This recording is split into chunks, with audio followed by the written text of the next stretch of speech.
there's a lot of things, as I'm answering your question, there's a lot of things swirling around.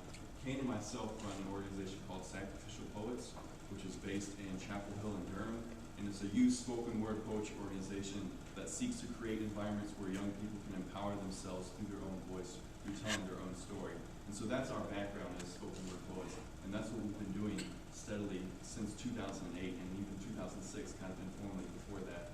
And so building on that work locally, we saw the power of this art form. We saw the power of having people tell their stories and learning through storytelling and learning through art. Art gives us this way of reframing issues and allowing us to see different perspectives that traditional media can't always capture in the same capacity.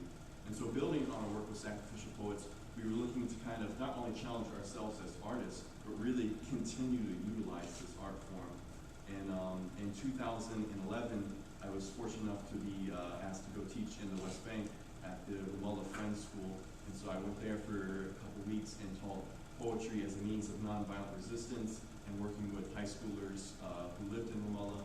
And so that really kind of sparked my interest. And then I know Kane and myself have both been very interested in the Middle East for some time.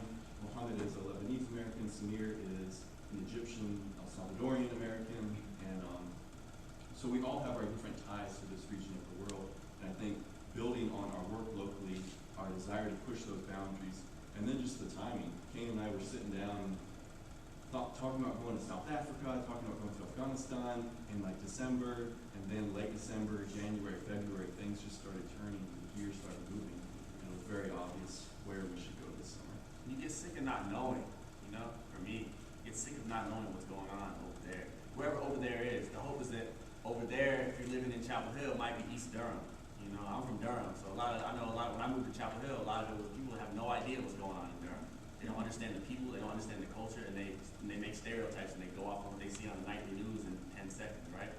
And so wherever that over there is, for me, I was just like, I'm tired of not knowing what's really going on over there. Like, yes, there's importance in the facts and the statistics. I'm not trying to take away from mainstream media or journalism, because we're not journalists. We don't claim to be.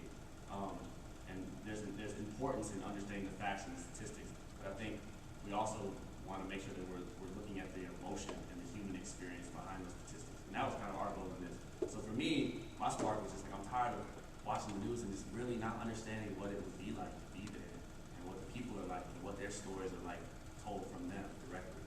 And this was the tipping point. I guess it seemed like a perfect opportunity to go over and study something that was going on that seemed like something I might study in 30 years in a classroom, you know, and instead study it right there. So what's going on, Micah, by the way? Good to see you. Any other questions? Come on. Skip. Are you going back next summer?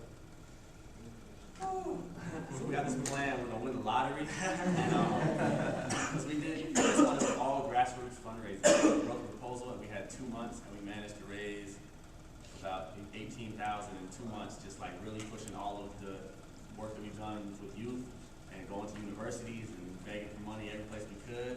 And it'd be hard for us to go back next year, just being honest. And I think that we have a lot of connections there now. You know, we have people that we can talk to. And I think that if we do go, if we continue to do, we've talked about the possibility of doing another PPR in 2012, 2013 maybe.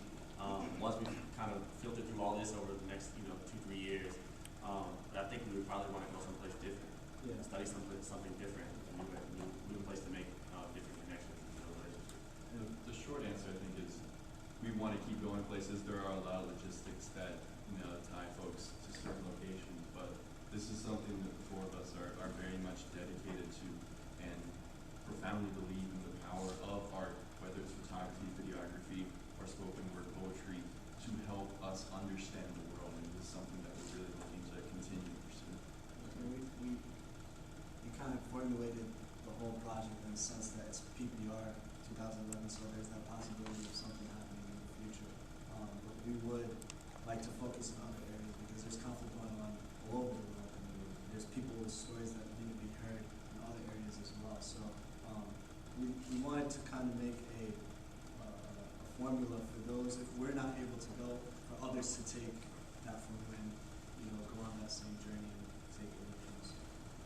So, it's it's up to those who are stepping up to the plate. Yeah, if any of y'all ever go to Tunisia or Egypt and want contacts on the ground, Yeah, talk to us, get our information. absolutely. Did you have contacts before you went?